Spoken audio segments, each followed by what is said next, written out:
구약 성경 13장 구약 747쪽입니다.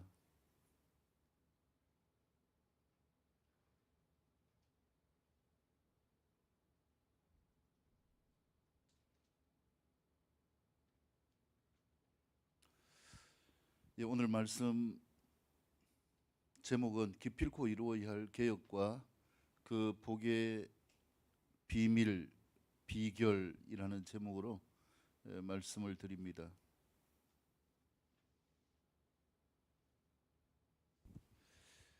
우리가 지난 시간까지 느헤미야 12장까지의 말씀을 살펴보았습니다. 살펴보면서 우리가 이루어야 될 개혁이 뭘까? 이 총독 느헤미야가 일평생 보장받는 자기의 자리보다도 동족의 아픔을 생각하면서 예루살렘에 돌아와서 많은 방해가 있었지만은, 정치적인 방해, 물리적인 방해가 있었지만은 이것을 뛰어넘어서 52일 만에 성벽 공사를 완성하고 하나님께 영광을 올려드리는 이러한 내용을 우리가 볼 때에 개혁이라고 말씀을 드릴 수 있습니다. 그래서 우리 삶 가운데서 이제 이 코로나 이후에 우리가 다시 세상 가운데서 활기롭게 나아가고 있는 이 시점 가운데 많이 변해버린 환경을 볼 수가 있죠. 또 경기나 여러 가지 것들로 인하여서 힘들어하는 부분들도 있고, 또 다른 면에서 보면은 또 다른 이 더 센 것이 온다, 이렇게 해서 지금도 조금씩 이렇게 증가하고 있는 부분들을 보게 되어지는데, 이러한 가운데 우리가 본질적으로 추구해야 될 것이 무엇인가라는 부분들을 생각하면서 이것을 기필코 이루어야 할 개혁, 그리고 그 복이라고 이렇게 말씀을 드리고 싶습니다. 오늘 아침 제가 세바시라는 이 프로그램을 하나 봤는데요. 샘 리처드라는 펜실베니아 주 주립대학 사회학과 교수인데요. 이분이 앞으로 한국이 대세가 되어질 수밖에 없는 이유, 대한민국이 세상을 선도할 수밖에 없는 이유를 4가지로 이렇게 이야기를 했어요. 그 첫 번째가 뭐냐 하면은 공동체입니다. 나를 생각하는 것보다도 남을 배려하고 함께 맞춰가는 이 공동체적인 삶. 두 번째는요, 열정적인 교육. 자녀만 교육에 참여하는 게 아니라 유태인처럼 엄마까지 참여하는 것이 아니라, 대한민국은 극성스러워서 부모들이 다 총동원되어지고 심지어는 할아버지 할머니까지 동원되어져서 이 교육에 앞장서는 이런 부분에 대해서 이야기를 했고요. 그 다음에 세 번째는 규칙 준수입니다. 코로나를 경험하면서 많은 사람들이 그렇게 이야기를 하고요. 또 지난주에 선교사님을 만났는데, 포르투갈 가기 전에 이제 비자를 기다리고 있는데 대한민국만큼 이렇게 철저히 극성적인 나라가 없대요. 심지어 이스라엘이 있었는데 이스라엘도 마찬가지였다라고 하는데, 규칙을 준수하려고 하는 이런 부분들, 그 다음에 세계적인 소프트 국가, 많은 기발한 창의적인 창조적인 이러한 것들이 이 대한민국을 통하여서 드러나고 확정되어지는 것들. 지금 그 축구팀이 우리나라에 와서 어제 경기를 치렀는데, 이 스페인에 있는 리그의 한 나라, 세비야라는 나라와 그 다음에 영국에 있는 한 리그 토트넘이라는 나라에서 선수들이 와서 지나는 일상을 많은 이 유튜버들이 중계를 했어요. 근데 그 가운데서 보면은요, 도대체 대한민국이 뭔데 이렇게 뜨고 있는가, 참 신기하다라고 할 수 있는데, 제가 늘 말씀드리는 것처럼 우리가 가지고 있는 가장 중요한 것, 그리고 가장 중요할 때에 이 고백을 하는 것, 애국가에 나오는 것처럼 하나님이 보호하사 우리나라 만세. 그래서 하나님의 보호하심을 바라는 이 삶에서 출발되어졌고요. 그 다음에 또 이 4가지, 세상을 주도할 수밖에 없는 이 4가지 요소, 공동체, 교육, 그 다음에 규칙을 지키는 것, 그 다음에 많은 이런 창의적인 요소들, 이것을 보면은 어디에서 비롯되어졌는가라는 것을 우리가 또렷하게 알 수가 있어요. 이게 교회 문화예요. 교회 문화. 그래서 뭐 세상에서 보면은 교회 오빠라는 단어를 많이 쓰지만은요, 옛날에는 어디에서 다 이렇게 자기를 과시하고 자기의 끼를 나타내고 했느냐? 교회에서 한 거잖아요. 어디에서 섬김이 나타났습니까? 교회에서 섬기는 부분들을 주도했잖아요. 그리고 교육, 주일학교 교육이 철저하게 이루어지면서 이 문맹이었던 우리나라를 바꾸는 이러한 부분들이 있게 되어졌고요. 또 하나님의 사람들이 창의적인 이런 요소를 가지고 많은 영향력을 끼치게 되어지는 것들, 이런 것을 보면서 개혁이 뭘까? 우리가 결국은 본질로 돌아가는 것이구나. 인생의 정답인 하나님께로 돌아가는 것, 여기에서 출발하는 것이 개혁인데, 오늘 본문 말씀에서도 보면은 느헤미야가 결국은 이 모든 것들을 하나님을 따라서 나아가려고 하는 이런 부분들로 시작하는 것을 볼 수 있습니다. 그래서 오늘 이 말씀을 통하여서 그렇다면은 하나님이 원하시는 개혁이 어떻게 이루어지는가, 또 그 비결, 그 축복이 무엇인가, 세 가지 교훈으로 같이 살펴보기를 원합니다. 자, 맨 먼저 1절에서 9절까지의 말씀을 다 같이 일어나서 읽도록 하겠습니다. 느헤미야 13장 1절에서 9절입니다. 같이 읽습니다. 시작.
아멘.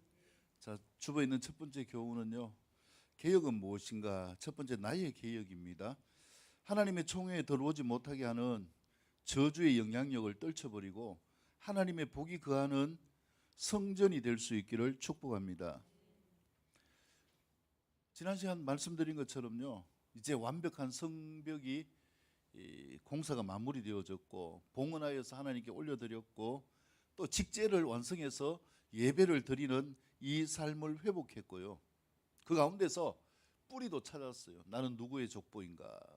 바빌론에 의하여서 멸망되어지기 전에 이런 모든 것들을 갖추었는데 과연 이게 개혁인가라는 것을 이야기를 하고 있는 것이죠.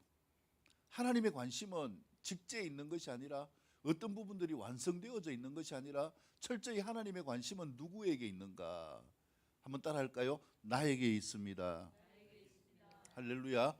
하나님이 세상을 이처럼 사랑하사 독생자를 주셨으니 이는 저를 믿는 자마다 멸망치 않고 영생을 얻게 하려 하심이니라. 하나님의 개혁, 하나님이 세상을 만드시고 심지어 그 아들인 예수님까지 목숨을 바치게 하신 이 개혁의 초점이 어디에 있는가? 바로 나의 개혁에 있다는 것이죠. 그래서 우리가 예수님을 믿는다는 것은 무엇이냐 하면은, 예수님을 믿는 믿음을 통하여서 내가 변해가는 것이에요. 예수님을 닮아가는 삶을 이루어 가는 것입니다. 그래서 이 개혁이 우리 각자에게 적용되어질 수 있기를 축복합니다.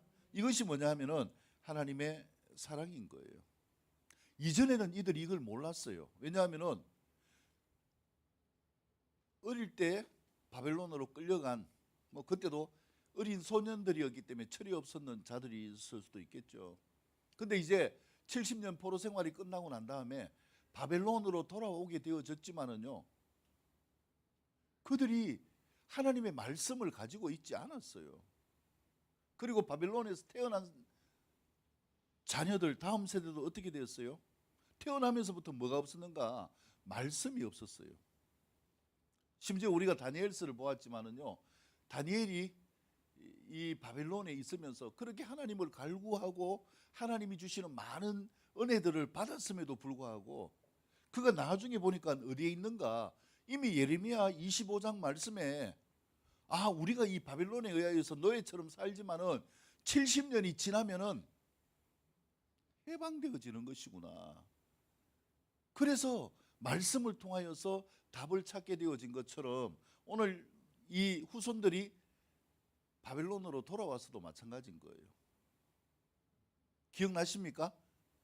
에스라가 낭독하는 이 성경 말씀을 들으면서 우리가 이것이 잘못되어졌구나.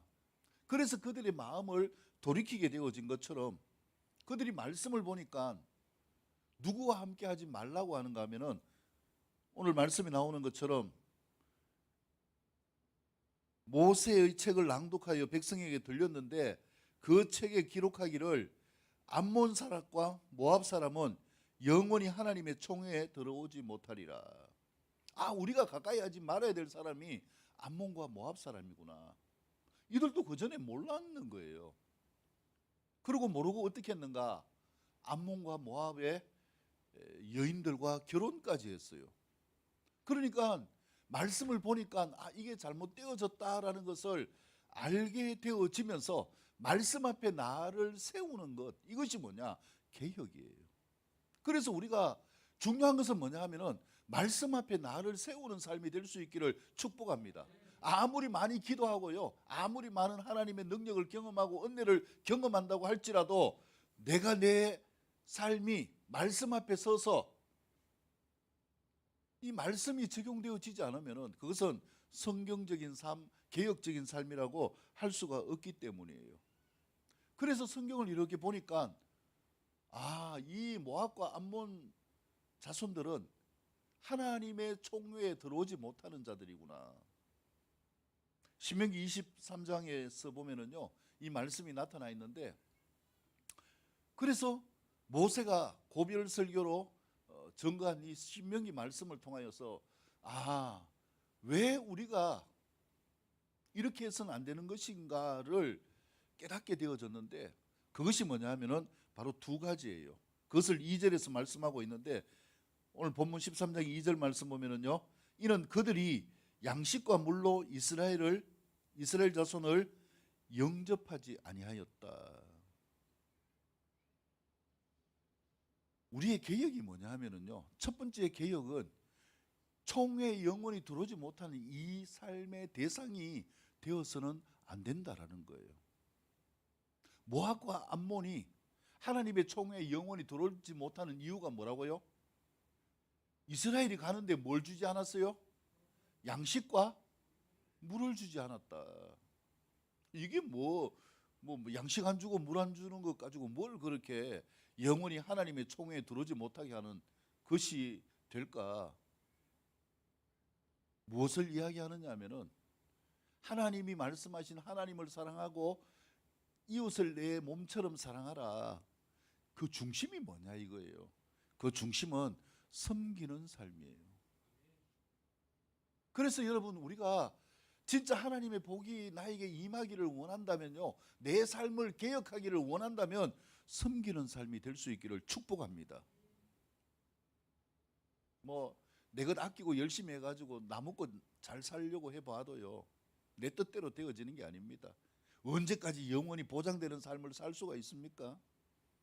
그렇다고 해가지고 고이 자식들에게 물려준다고 자식들이 그걸 가지고 더 행복하게 살았더라, 이렇게 되어질 수 있습니까?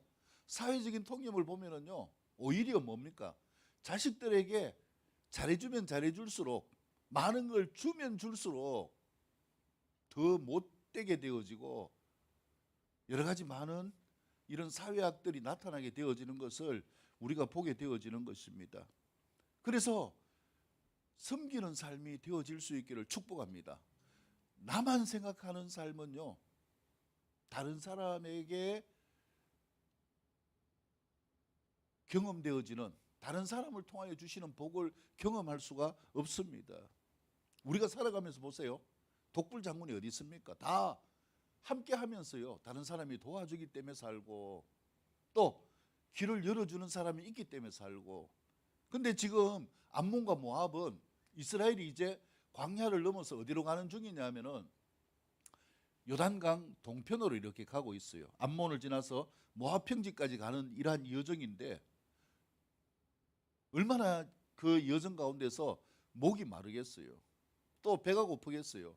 그래가지고 우리가 지나가는데 도움을 좀 달라. 우리가 심히 목마르다, 배고프다. 그냥 우리가 이 은혜를 경험하고 살짝 지나갈 테니까 우리를 도와달라. 근데 암몬과 모압은 결코 도와주지 않았어요. 근데 뭐 우리나라 시칙으로 따져보면요, 그러면 남이가 아니에요. 족보를 따져보면은 이 이스라엘 백성들의 조상은 누굽니까? 야곱이잖아요. 이 암몬과 모압의 조상은 누구냐? 에스입니다. 야곱과 에스는 어떤 형제예요, 형제. 그것도 어디에서 나왔어요? 시간은 다르지만은 엄마 뱃속에서 한날 한시에 나온, 한날 한시는 아니죠. 한날 같이 나온, 같은 이 태에서 10달 동안 있었던 찐한 혈육임에도 불구하고 도움을 주지 않고 내몰라 했다는 것. 그래서 우리의 삶 가운데서 하나님이 기뻐하시는 것은 뭐냐 하면은 섬겨야 할 섬김의 기회를 외면하지 마시기를 축복합니다. 아이고 뭐 이것 좀 안 섬겼다고 해가지고 뭐 지옥 갑니까? 여러분, 성경을 제대로 보시기 바랍니다. 나만 알고 나만 위에 사는 사람은 천국 갈 수 없습니다. 마태복음 25장에서요, 어떤 사람들이 지옥에 갔어요. 우리가 왜 지옥에 와야 됩니까? 우리 얼마나 세상에서 열심히 살았는지 아십니까? 우리가 열심히 예배도 드렸고요. 근데 왜 지옥에 있습니까? 그때 주님이 말씀하신 게 뭘까요? 네가 소자 하나에게 하지 않는 그것이 곧 나에게 한 것이라. 아이가요, 물 한 그릇 떠달라고 하는데 마음이 없든지 귀찮았든지 그 죽어가는 아이에게 물 한 그릇 떠주지 못하는, 이게 어디 가는 것인가? 여러분, 지옥 가는 행위라고 분명히 성경에서 말씀을 하고 있습니다. 그래서 우리는 더불어 살아가는 공동체고요, 나도 힘들 때도 있고 다른 사람도 힘들 때도 있고요. 그래서 나에게 좀 있으면 뭐 하는 삶이 되어져야 됩니까?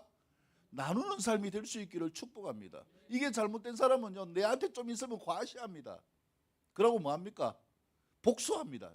내가 옛날에 그랬을 때 네가 내한테 어떻게 했는지 한번 보자. 복수하잖아요. 그 마음속에 예수님의 사랑이 어딨나요? 개혁되어지 못한 삶이에요. 그래서 암몬과 모압은 영원히, 뭐 일시적인 것도 아니에요, 영원히 총회에 들어오지 못하는다. 우리의 삶 가운데서 나의 개혁은요, 결국 무엇입니까? 더불어 살아가는 것입니다. 우리나라 속담에도 있잖아요. 콩 한 쪽도 뭐 한다고요? 나누어 먹는다. 지금 세계가 부러워하는 게 이거예요. 대한민국이 어떻게 저렇게 단시간에 잘 살 수 있게 되어졌을까? 제가 이제 그 유튜브를 통해 제가 많이 이렇게 보는데, 한국에, 외국에 있는데 한국에 없는, 아니요. 이제 외국에는 있는데 한국에는 없는 문화 가운데 하나가 뭐냐면 팀 문화잖아요. 뭐 외국 가면은 뭡니까? 화장실 들어가도 우리나라처럼 열려 있는 데가 어디 있습니까? 다 돈 주고 들어가야 되잖아요. 근데 화장실 들어가는데도 공짜고, 그 다음에 호텔에서도 뭐 이제 외국 사람들은 습관적으로 팁을 주는 사람들이 있지만은 뭐 우리가 팁 안 주잖아요. 그 다음에 심지어 어디 가도요? 식당에 가도 팁을 안 주잖아요. 이걸 외국 사람들이 처음에는 의심을 한대요. 도대체 얘들이 무슨 꿍꿍이가 있길래 이렇게 크게 근하게 차려놓고 팁도 안 받지? 근데 우리는 자연스럽잖아요. 그러니까 한국에 대해서 이해를 하고 난 다음에는 사람들이 한국을 좋아하고 빠지게 된대요. 한 번 왔다가 다시 안 온다고 하는 사람이 거의 없다. 이렇게 이야기를 하는 거예요. 이것도 뭡니까? 다 더불어 살아가는 섬김이잖아요. 우리가 믿음의 사람이라면 당연하게 섬김의 삶으로 나아갈 수 있기를 축복합니다. 이것이 교회의 중심이고요. 많은 이 고아원이나 학교나 지금 우리나라가 이렇게 발전되어질 수 있는 그 기초가 다 어디에서 이루어졌습니까? 우리나라가 어려울 때에 선교사님들이 우리나라에 와서 또 외국에서 투자한 이런 헌신을 가지고 학교도 세우고 병원도 세우고 뭐 공장도 세우고 많은 일들을 하면서 우리가 이렇게 발전되어진 것처럼 나의 개혁이 무엇인가? 여러분 말씀대로 돌아가는 삶의 개혁은 섬김에서 출발할 수 있기를 축복합니다. 그 다음에 두 번째는 뭐냐 하면은요, 2절 말씀 보면은 영접하지 아니하였다 이렇게 이야기하는 것을 거치는 것이 아니라 도리어 발람에게 뇌물을 주어서 저주하게 하였다. 이것은 민수기 22장에서 24장에 나오는 말씀이죠. 모압 왕 발락이 이제 보니까 이스라엘이 올라오는데 이스라엘이 오면은 자기들의 땅을 뺏길 것 같으니까 어떻게 했느냐 하면은 유명한 점술사, 이 마술사 발람을 불러가지고 이스라엘을 저주하게 한 거예요. 근데 이게 뭐냐면은 영원히 총회에 들어오지 못하는 두 번째 조건이 된 거예요. 옆에 분 축복합니다. 아이고 귀하게 오셨습니다. 오늘 보니 멋집니다. 하나님이 기뻐하십니다. 여러분 축복으로 나아갈 수 있기를 바랍니다. 저주는요 하나님의 총회에 들어갈 수 없는 자격입니다. 이 저주는 다른 걸 아무리 잘한다고 해도 하나님께서 기뻐하실 수 없는 제한되어지는 요소예요. 이 복이 어디서부터 출발되어졌습니까? 창세기 12장에서 하나님이 아브라함에게 말씀하셨어요. 너를 축복하는 자에게는 내가 축복을 하고 너를 저주하는 자는 내가 저주하리라. 보세요. 이 발람이 이스라엘이 모압 평지로 들어올 때에 결국은 죽임을 당했어요. 여호수아에서 보면 나오는데 24장에 나오는데 죽임을 당했어요. 저주하는 자의 그 저주가 누구에게 내렸어요? 자신에게 내린다는 걸 몰랐던 거예요. 성경 말씀에서요. 남을 축복하면 축복을 받지만 저주하면 저주를 받는다는 걸 모르고 살아가는 사람들이 너무나 많아요. 그러면서 내가 예수님 믿는데 왜 안 되느냐? 내가 왜 예수님 믿는데 이런 자꾸 저주가 내 삶 가운데 임하게 되느냐? 여러분 말씀을 정확하게 보시기를 축복합니다. 그거는 하나님이 그렇게 하시는 게 아니라 무엇입니까? 말씀의 법칙이에요. 그렇기 때문에 내가 다른 사람을 어떻게 해야 되겠어요? 저주해야 되겠습니까? 축복해야 되겠습니까? 예, 옆에 분을 다시 한번 축복해 볼까요? 자기의 소리로 옆에 분을 한번 축복합니다. 시작.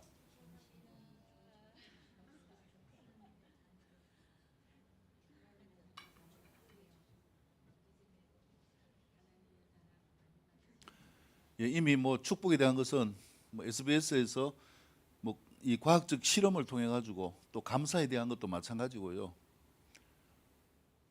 이 식물들도 활기차게 크게 되어지는 부분들이 축복과 감사를 통했습니다. 근데 쪼그라들고 말라 죽게 되어지는 것은 무엇입니까? 똑같은 그 옛날에 실험했는 걸 영상으로 보여드렸잖아요. 똑같은 밥을 넣고 축복하고 감사하는 이 밥은 그대로 있는데 저주한 밥은 어떻게 됐어요? 곰팡이가 피고 썩어지는 이런 부분들을 보았잖아요. 우리의 말은요 권세가 있어요. 말 한마디에 사람의 마음이 툭 떨어지기도 하고 말 한마디에 뭐합니까? 사람이 절망하고 스스로 목숨을 끊기도 하는 거예요. 이 말은 권위가 있어요. 그렇기 때문에 우리가 특히 예수님을 믿는다면 우리가 어떤 말을 해야 될까요? 축복의 말을 할 수 있기를 축복합니다. 내가 저주에 있는 말이 있다면요, 여러분 미안하지만 그 저주의 말이 지금 누구에게 꼽혀 있는지 아십니까? 나에게 꼽혀 있어요. 그러니까 안 되는 거예요. 참 이걸 보면은 제가 수도 없이 강조하지만은요, 제발 남 욕하지 마세요. 비판하지 마세요. 원수 맺지 마세요. 다 누구에게 돌아오는가? 성경에서 이야기하는 것 나에게 돌아오는 거예요. 그래서 모압이 발람을 통하여서 이스라엘을 저주했는데 그 저주를 통해서 누가 멸망을 당했어요? 자기들이 멸망을 당했어요. 영원히 어디에 들어가지 못합니까? 여호와의 총회에 들어가지 못한다. 어떤 기회를 가지고도요, 하나님의 백성이 될 수가 없다라는 거예요. 그래서 이 첫 번째 말씀을 통해서 우리가 받는 교훈은 나를 개혁한다는 게 뭔가? 여러분, 열심히 성실하게 하나님이 함께 하시는 삶을 통해서 많이 버시기를 축복합니다. 근데 벌어가지고 과시하고 나는 이렇게 잘났다, 그리고 네 옛날에 내한테 못해줬지, 복수하지 마시고 남을 섬기는 삶이 될 수 있기를 축복합니다. 섬기면은요, 하나님이 30배, 60배, 100배로 점점 더 하나님의 것으로 늘어나게 하십니다. 이게 하나님의 일하심의 방법이고요. 그 다음에 두 번째는 뭐라고요? 나를 개혁하는 것은 내가 잘나려고 노력하는 거 아닙니다. 인생을 쭉 한번 보세요. 내가 잘 되는 게 내가 잘나서 잘 됩니까? 하나님이 기회를 주시잖아요. 누구를 통해서 기회를 주십니까? 사람들을 통해서 기회를 주시잖아요. 그러니까 어떤 관계를 맺어야 됩니까? 한번 딱 보고 이 사람은 아니 하고 탁 잘라버리고 이게 아니라 그 사람이 언제가 나를 뭐 할 수 있습니까? 나를 살려줄 수도 있는 거예요. 그래서 나를 개혁한다는 것은요, 어려운 것이 아니에요. 내가 있는 대로 섬기는 삶을 살고 또 뭐 하는 것입니까? 다른 사람을 저주하지 말고 축복하는 삶을 사시기를 바랍니다. 자, 그 다음에 두 번째 개혁은 무엇인가? 공동체의 개혁입니다. 10절에서 21절까지의 말씀을 보면은요, 하나님이 충직한 자로 인정하시고 하나님이 기억하시는 선한 일을 행하는 자가 되어질 수 있기를 축복합니다. 자, 그래서 이 두 번째 단락을 통하여서 우리가 생각해 볼 교훈이 무엇인가 하면은요, 이제 예루살렘 공동체, 이스라엘이죠. 이 하나님의 공동체가 개혁해야 될 부분들이 어떤 부분들인가? 자, 10절 말씀부터 보겠습니다. 10절에 보면은요, 내가 또 알아본 적 레위 사람들이 밭을 몫을 주지 아니하였으므로 그 직무를 행하는 사람들과 노래하는 자들이 각각 자기 밭으로 뭐 하였다고요? 도망하였다.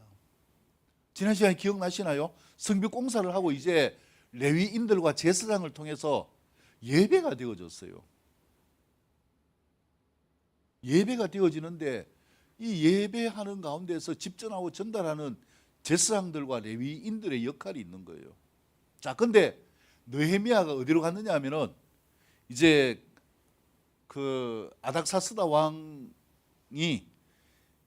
이제 처음 이 총독으로 보낼 때에 네가 가서 빨리 공사를 마무리하고 와라 이렇게 했어요.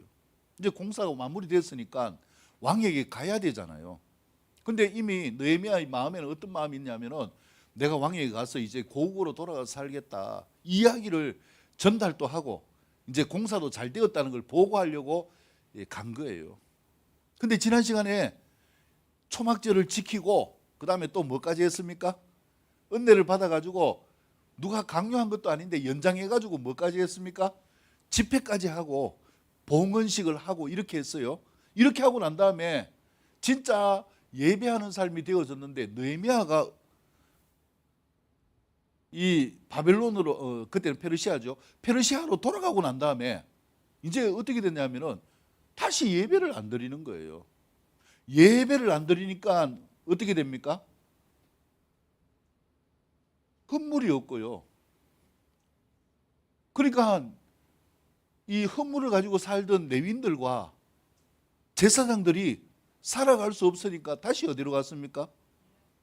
세상으로 돌아가서 일하게 되어지는 이런 상황이 되어졌다라는 거예요. 그래서 11절 내가 모든 민장들을 꾸짖어 이르기를 백성들의 장로 또 백성들의 지도자를 이야기하죠. 하나님의 전이 어찌하여 버림받았느냐 하고 곧 레위 사람들을 불러 모아 다시 제자리에 세웠더니 그래서 하나님의 역사가 돌아가기 위하여서 이 제자리에서 일하는 이 역할들이 너무나 중요한 것입니다.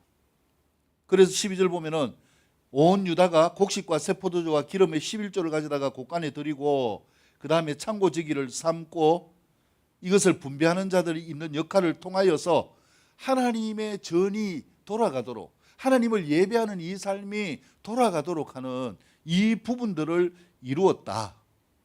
이것이 뭐냐면은 느헤미야가 이야기를 하는 것이죠. 그래서 이 부분들 가운데 그러면은 예루살렘 공동체의 중심이 뭘까요? 예배가 회복되는 거예요. 그래서 그 다음 구절에 어떻게 이야기를 하고 있습니까? 15절 이하에 보세요. 내가 본 적 유다의 어떤 사람이 안식일에 뭐 했어요? 술틀을 밟고 곡식단을 나귀에 실어 운반하며 포도주와 포도와 무화과와 여러 가지 짐을 지고 안식일에 예루살렘에 들어와서 음식물을 팔기로 그날에 내가 뭐하였다? 경계하였다. 이건 잘못됐다. 이렇게 해서는 안 된다. 라고 하면서 유다의 모든 귀인들을 뭐하였다고요? 꾸짖어서 그들에게 이르기를 너희가 어찌 이 악을 행하여 안식일을 범하느냐. 이 안식일에 하나님을 온전히 예배하지 않는 이것은 뭐라는 거예요? 악이라고 이렇게 이야기를 하는 거예요. 그래서 몰라서 못하는 괜찮아요. 믿음이 없어서 못하는 것은 그럴 수 있어요. 근데 내가 믿노라고 하면서 안식일을 지키지 않는 것은 뭐가 되어지는가? 악이 되어진다. 이것은 무엇을 이야기합니까? 개혁이라는 것은 결국 공동체의 개혁인데 공동체를 개혁한다는 것은 무엇입니까? 무엇 중심으로 산다는 거예요? 예배 중심으로 살아가는 삶입니다. 그래서 여러분 어떤 일이 있더라도요 예배에 승리할 수 있기를 축복합니다. 이 코로나를 통하여서 온 게 뭡니까? 바로 예배의 무너짐이에요. 뭐 또 이제 뭐 이 스멀스멀 뭐 생계 오고 있다 이렇게 이야기를 하고 있고요. 그다음에 올 연말 이제 가을 환절기가 오면은 더 강력한 게 온다 이렇게 이야기를 하고 있고 또 빌 게이츠가 이야기한 것처럼 뭐 하여튼 10년 안에 엄청나게 큰 것이 와가지고 그때는 뭐 엄청나게 많은 사람이 죽을 것이다. 참 어떻게 무엇 가지고 그렇게 예언하는지 모르겠지만은 하여튼 이런 부분들 미래학자들이 이야기하는 부분들을 보면은요 참 우리가 예배할 수 없는 이런 환경들이 점점 더 다가오게 되어진다라는 거예요. 실감하게 되어지는 것을 우리가 경험하게 되어지는 것이고 그렇기 때문에 히브리서 10장 25절 말씀은 말세에 무엇을 모이기를 패하는 어떤 습관과 같이 하지 말아라. 결국 마지막 때예요. 공동체의 숙제는 뭐라는 것입니까? 내가 예배할 수 있는가 없는가 이거라는 거예요.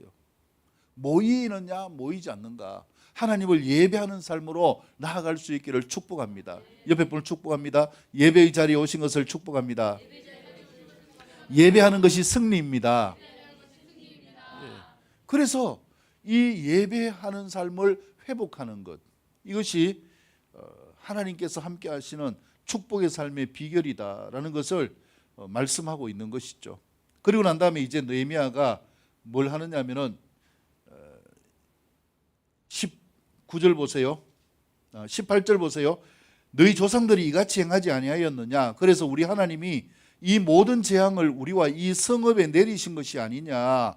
결국 재앙이 무엇 때문에 왔다라는 거예요? 안식일을 범하는 것, 예배를 무시하는 것에서 왔다. 이렇게 이야기를 하고 있잖아요. 그럼에도 불구하고 너희가 안식일을 범하여 진노가 이스라엘에게 더욱 심하게 임하도록 하는도다. 이게 너희가 악힌 것을 알아야 된다. 이렇게 말씀하고 있는 것이고요. 19절 보세요. 안식일 전 예루살렘 성문이 어두워갈 때 내가 성문을 닫고 안식일이 지나기 전에는 열지 말라. 이렇게 이야기하면서 파수꾼을 세워두는 것을 말씀하고 있습니다. 그리고 어떤 짐도 들이지 말라. 심지어는요, 성 밑에서 누가 자지도 말아라. 자고 난 다음에 문 열면 빨리 와서 장사하려고 하는 그런 자들마저도 통제하면서 온전히 하나님을 예배하는 삶이 중심이 되어져라. 그럼 예배가 무엇이 있는 게 예배예요? 예배는 하나님과 교제하는 거예요. 하나님의 사랑을 경험하는 거예요. 하나님의 은혜를 경험하는 것이고 하나님의 임재를 경험하고요. 말씀을 통하여서 내 삶의 양식이 됨을 경험하는 것이고 또 예배를 통하여서 성령님이 함께 하시는 이 은혜를 경험하고 내가 그리스도인의 존재감을 확인할 수 있는 비결이 무엇인가? 바로 예배에 있다라는 것을 말씀하고 있습니다. 예배 가운데 승리하는 삶이 될 수 있기를 축복합니다. 이것이 공동체의 개혁이고요. 마지막 세 번째 개혁은 22절에서 31절까지의 말씀입니다. 이 22절에서 31절까지의 말씀 가운데서 28절에서 31절까지 같이 읽겠습니다. 28절에서 31절까지의 말씀을 한 목소리로 같이 읽도록 하겠습니다. 시작.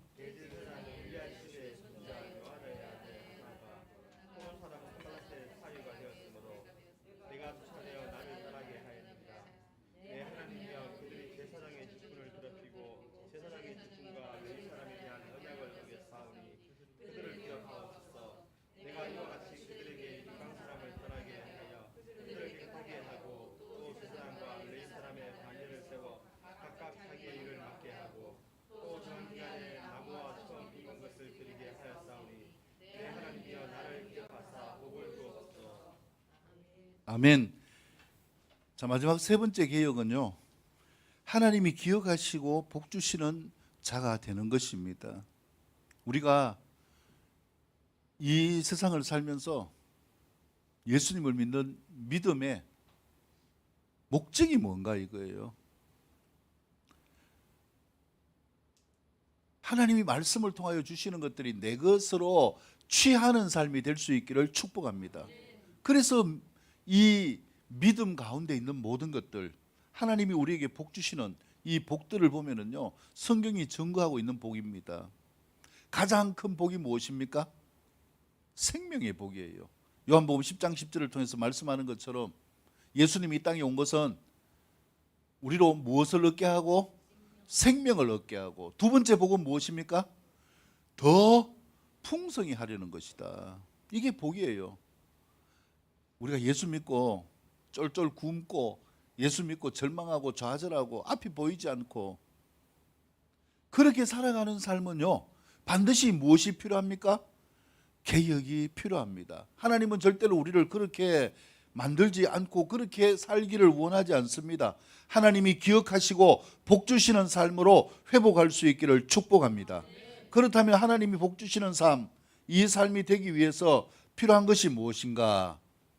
말씀 중심의 믿음의 행동과 안식일 중심의 삶으로 주의 크신 은혜를 아낌없이 받는 삶이 되기를 축복합니다. 하나님의 사랑을 입는 자가 될 수 있기를 축복합니다. 자, 그래서 이제 22절 이하에서 보면은요, 레위 사람들에게 몸을 정결하게 하고 와서 자기의 직임을 감당하라, 이렇게 이야기를 합니다.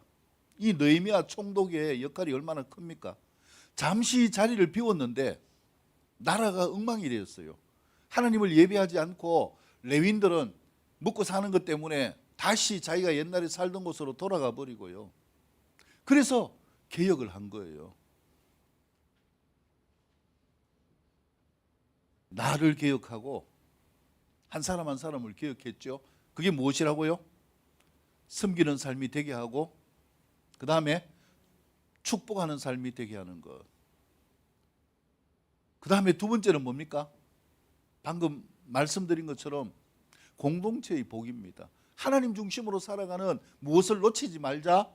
예배를 놓치지 말자. 이렇게 해서 이제 요소마다 사람들을 배치했다 이 말이에요. 자, 그리고 난 다음에 22절 후반절을 보세요. 내 하나님이여 나를 위하여 이 일도 기억하옵시고 주의 크신 은혜대로 나를 뭐 해주십시오? 아끼시옵소서. 옆에 분 축복합니다. 하나님이 아끼는 자가 됩시다. 할렐루야. 하나님이 아끼는 사람. 아끼는 게 뭐예요?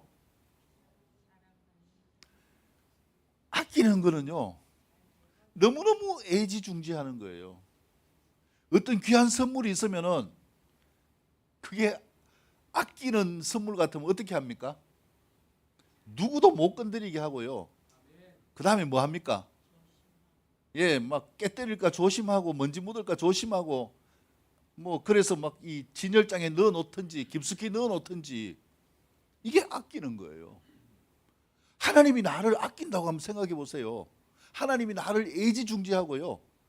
내가 어떻게 할 때에 넘어질다 싶으면은 적각 나를 잡아주시고 막혔다 싶으면 적각 열어주시고 안 되는 게 있으면 적각 되게 하시고 하나님이 아끼는 삶은요 너무너무 엄청나게 하나님의 사랑을 받는 삶이에요. 다시 한번 축복하겠습니다. 하나님이 아끼는 자가 됩시다. 주의 은혜대로 주의 크신 은혜대로 아끼는 자가 되어졌다라는 거예요. 이게 느헤미야에 대한 하나님의 보상이에요. 하나님이 아끼니까 느헤미야가 이 아닥사스다 왕의 술관원으로 있으면서도 뭐 하지 않았습니까? 잘못한 게 있어도 쫓겨나지 않고 죽임을 당하지 않고요. 총독의 자리에 있을 수 있고 다시 왕에게 가가지고 또 다시 고국으로 돌아보내달라 이야기도 할 수 있고 아닥사스다마저 느헤미야를 너무너무 아끼는 거예요. 하나님이 사랑하는 자였기 때문에 이렇게 사랑받게 하십니다. 여러분 회사에서 하는 일 직장 가운데서 또 내가 있는 공동체 가운데서 사랑받기를 원하십니까? 잘해준다고 사랑받는 거 아니에요. 그것도 필요하지요. 근데 먼저 필요한 게 있어요. 하나님께 아낌을 받는 삶이 될 수 있기를 축복합니다. 하나님이 아끼면 누가 건드리지 못합니까? 세상이 건들 수가 없어요. 하나님이 아끼니까요. 이스라엘 백성들을 보세요. 그 당시에 최고의 이 점성술사, 마술사가 누구냐? 바로 이 메소포타미아에 있는 발람이에요. 그 모압 왕 발락이 지금 이스라엘을 저주해가지고 저들을 죽여야 되는데 방법이 없을까? 이미 발락은 알았어요. 무엇을 알았는가? 지금 이스라엘이 오는데 막을 자가 없어요. 뭐 거침없이 올라오니까 자기들도 안 되는 거예요. 이거는 전쟁은 무슨 전쟁인가? 그들이 믿는 하나님 때문이다. 그래서 하나님이 이길 신이 없을까? 이렇게 해서 수소문해가지고 데려온 이 영적 대결 전문가가 누구냐면은 발람이에요. 그래서 이 거짓 선지자 발람을 데려와서 네가 저 이스라엘을 저주해라. 그러면은 엄청나게 많은 이 재물을 주겠다. 그렇게 해가지고 저주하게 했는 거예요. 근데 하나님이 이스라엘을 아끼니까요. 이 악의 축인 발람의 입술을 통해서 오히려 저주하는 게 아니라 뭐 하게 합니까? 축복하는 거예요. 그래서 민수기 24장에 보면은요. 분명히 발람은 저주해야 되는데 발람의 입을 통해서 축복하는 말이 나와요. 거기서 나오는 게 뭐냐? 한 사람을 세워서 너희를 영원히 구원할 것이다. 그 한 사람이 누굽니까? 예수님이 이 땅에 다시 오실 것을 예언하고 있는 거예요. 발람이 웃기지 않습니까? 하나님이 아끼는 자가 되면은요 모든 것이 형통합니다. 안 될 것 같지만 되게 돼 있습니다. 저는 이걸 너무 신뢰해요. 부족하고 아무것도 앞이 보이지 않고 할 것도 없지만은요 하나님을 믿고 하나님을 붙들고 나아가면 하나님이 뭘 주시는가? 은혜를 주셔요. 살 길을 주시고 피할 길을 주시고 이끌어 가시는 은혜를 주시는 것입니다. 그래서 우리가 하나님이 아끼는 자가 되어질 수 있기를 축복합니다. 느헤미야가 이거 보면 욕심이 있잖아요. 다 그냥 하는 것 같죠. 열심히 하나님을 위해 충성했는데 다 하고 난 다음에 뭐라고 이야기합니까? 하나님 다 좋은데요, 나도 뭐 해주세요? 나도 아껴주세요. 하나님의 사랑받고 싶어요. 이렇게 이야기를 하는 거죠. 그리고 그 다음에 이제 유다 사람들이 아스돗과 암몬과 모압 사람과 결혼을 한 이런 일이 있었어요. 자녀들이. 그래서 느헤미야가 어떻게 했습니까? 25절, 내가 그들을 책망하고 뭐 하였다고요? 저주하고 그 중에 몇 사람을 때리고 그들의 머리털을 뽑고 다시는 이런 그릇된 행동을 하지 말아라. 아들을 그 딸들에게 주지 말아라. 이렇게 이야기를 한 거예요. 하나님의 말씀 안에서 살아가기 위해서 너무나 애를 쓴 이런 모습을 말씀을 하고 있는 것이죠. 자, 그래서 이런 부분들인데 28절도 보세요.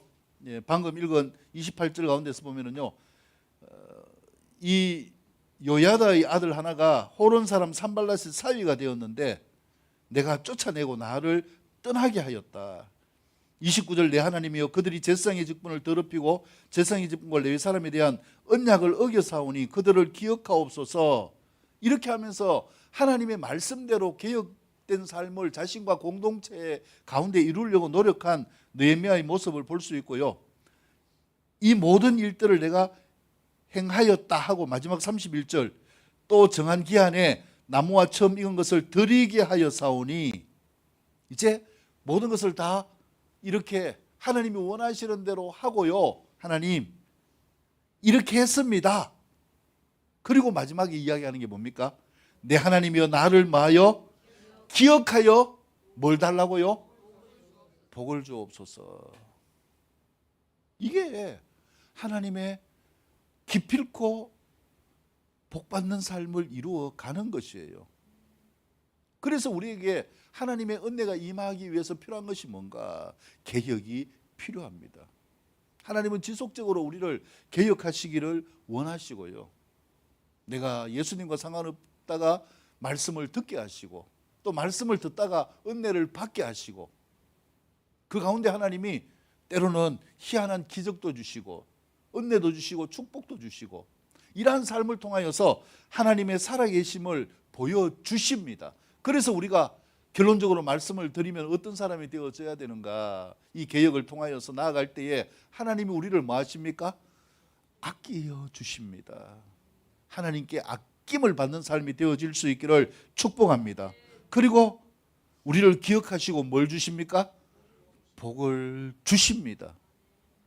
기억하시고 복을 주십니다. 마지막으로 옆에 볼 축복할까요? 하나님께 기억되시기를 바랍니다. 예, 하나님은 이미 이 장소를 사진을 탁 찍어 놓으셨어요. 뭐 하시려고요? 아끼시려고. 뭐 하시려고? 기억하시고 뭐 주시려고요? 복을 주시려고. 이게 하나님의 마음, 하나님의 사랑이에요. 그래서 우리가 이 상황에 상관없이, 시즌에 상관없이, 세상의 여러 가지 어려움에 상관없이 먼저 필요한 것, 하나님이 원하시는 삶이 되어질 수 있기를 축복합니다. 다른 사람을 섬기고 그 다음에 축복하는 삶이 되어질 수 있기를 바랍니다. 예배로 승리하는 삶이 되어질 수 있기를 바랍니다. 이렇게 이끌어 가실 하나님을 찬양하겠습니다.